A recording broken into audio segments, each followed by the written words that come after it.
মোহাম্মদ ইউনিছে নতুন এখন বিতৰ্কিত মেপ বাংলাদেশৰ আজি ৰাতিপুৱা ময়ো দেখিছো টিভিত আৰু পেপাৰত বাংলাদেশৰ যিগৰাকী বৰ্তমান প্ৰশাসক তেখেতে এখন মেপ পাকিস্তানৰ এগৰাকী আৰ্মি জেনেৰেলক প্ৰদান কৰিছে য'ত উত্তৰ পূৰ্বাঞ্চল তাতে সন্নিৱিষ্ট হৈ আছে বুলি কোৱা হৈছে।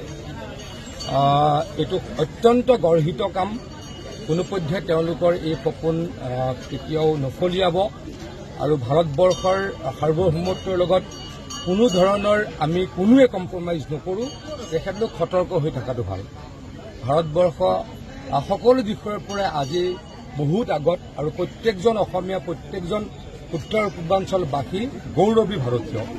গতিকে গৌৰৱী ভাৰতীয়সকলক এনেকৈ জোকাই নল'ব মই বাংলাদেশৰ প্ৰত্যেকগৰাকী ব্যক্তিক আহ্বান জনাইছোঁ। তেখেতলোকক সতৰ্ক কৰিছোঁ আমাৰ সাৰ্বভৌমত্বৰ লগত যাতে তেখেতে খেলা নকৰে। ভাৰতবৰ্ষই এইবিলাক কথা কেতিয়াও চকু মুদি মনে মনে বহি নাথাকে। ৰাতিপুৱা ময়ো দেখিছোঁ টিভিত আৰু পেপাৰত বাংলাদেশৰ যিগৰাকী বৰ্তমান প্ৰশাসক তেখেতে এখন মেপ পাকিস্তানৰ এগৰাকী আৰ্মি জেনেৰেলক প্ৰদান কৰিছে য'ত উত্তৰ পূৰ্বাঞ্চল তাতে সন্নিৱিষ্ট হৈ আছে বুলি কোৱা হৈছে। এইটো অত্যন্ত গৰ্হিত কাম।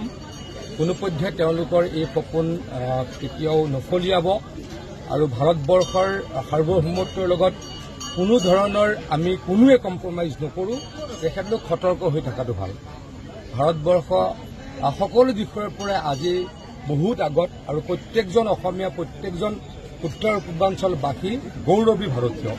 গতিকে গৌৰৱী ভাৰতীয়সকলক এনেকৈ জোকাই নল'ব মই বাংলাদেশৰ প্ৰত্যেকগৰাকী ব্যক্তিক আহ্বান জনাইছোঁ। তেখেতলোকক সতৰ্ক কৰিছোঁ আমাৰ সাৰ্বভৌমত্বৰ লগত যাতে তেখেতে খেলা নকৰে।